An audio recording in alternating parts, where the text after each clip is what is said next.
In this video, we'll discuss setting up a movie track and using it to export a walkthrough of your new home. Before we export a video, we need to create a movie track to let the program know the correct path of movement, as well as the perspectives from which we wish to show our interior. Though this can be done from start to finish in both 2D and 3D, it's best to set up the original path in 2D and use the 3D view to fine-tune our views. So let's get started by clicking and holding on the camera button in the toolbar and selecting the movie track tool.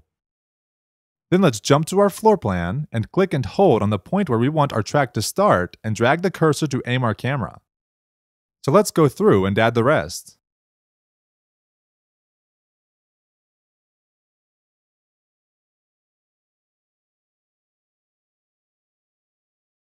To create the last camera and end our movie track, we need to just double-click on an endpoint.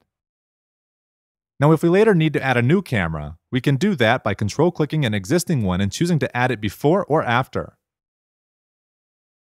Another thing we need to do in 2D is adjust our trajectory. We can do that using the handles located next to each camera. So let's switch over to the 3D view or the split mode to fine-tune our cameras.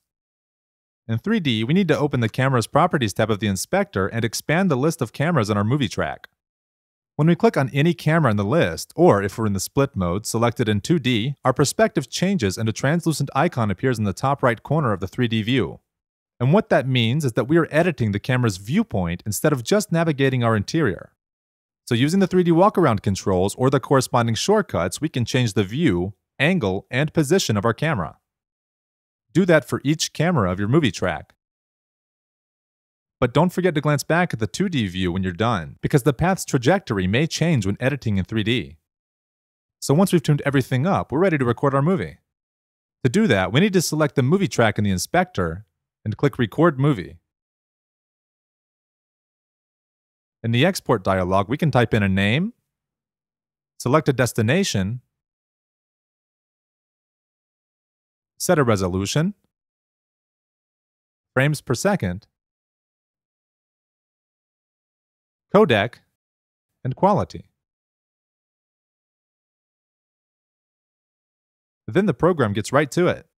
Now, we recommend exporting a lower quality video as a sort of test run before exporting in HD.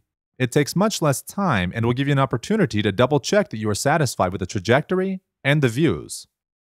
So this is the final result. Looks pretty good to me. Exporting 3D walkthroughs is that easy in Live Interior 3D. So why don't you go ahead and close this screencast and get started yourself.